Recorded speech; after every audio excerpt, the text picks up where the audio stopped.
what has come so far, like in this first half of the year for you? What was important in Bitcoin in general?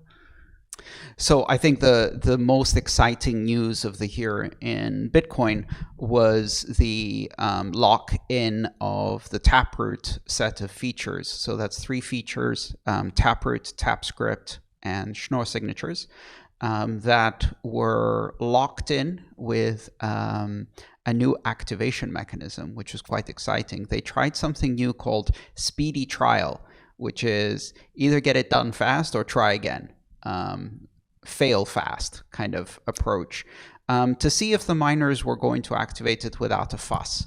There was a lot of concern after the SegWit activation that that there might be some reason why miners might object, and people wanted to force the miners, and other people were like, well, let's give them a chance. And so they're like, okay, we'll give them a chance, but it's going to be really quick, less than 3 months. And in fact, it only took 4 weeks. And in 4 weeks, 97% of the miners signaled yes, boom, locked in. And in November, we're going to have a whole new set of features in Bitcoin. I'm really excited. These features enable a lot of things, including they make it much more efficient for the Lightning Network and other script-based things to operate on Bitcoin. Mm-hmm. So they will enable more privacy, and I think also like optimization or efficiency of data, and the number also maybe of transactions that are possible. I don't know. Absolutely. So it's a whole package of things. It opens up some new scripting capabilities.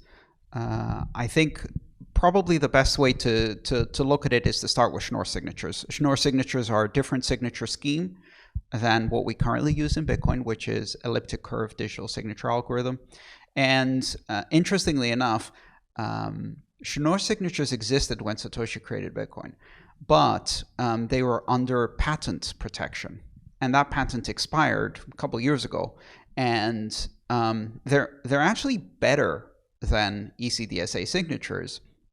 And if anything, ECDSA signatures were created because Schnorr was under patent and we needed something patent-free. So Schnorr signatures have some really amazing properties. And one of the properties they have is that you can add them up. So if you add 2 private keys together, the public key from the sum of the private keys is the same as the sum of the public keys. Mm-hmm. So you can do some interesting tricks with that. And the sum of the signatures is the same as the signature of the sum of the private keys. So you can do various things where you additively add signatures in a way that condenses them. One of the really interesting features that it isn't yet possible, but might become possible with some more changes later, is if you have a transaction with 15 signatures on it, you could collapse all of those into one signature.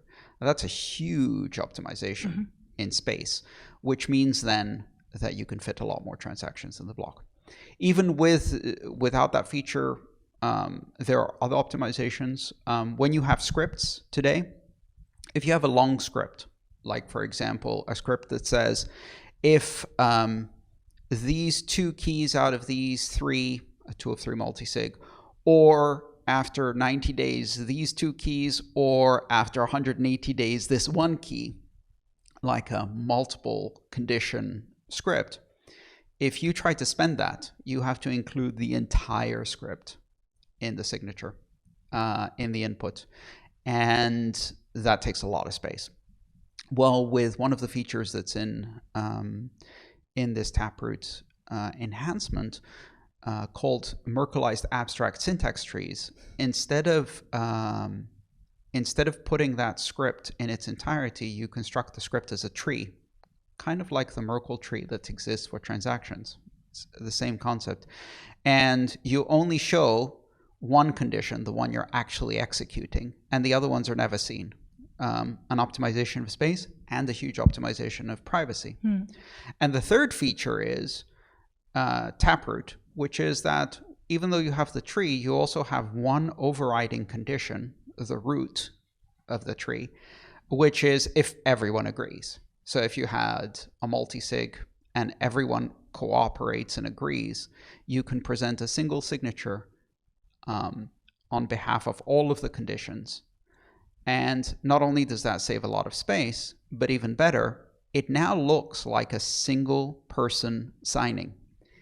And if you can make complex scripts, lightning channel closures, and many other multi-sig type features look like a single signature, that's a huge privacy improvement, because now you're not hiding a needle in a haystack, you're hiding a needle in a needle stack. They all look the same, right?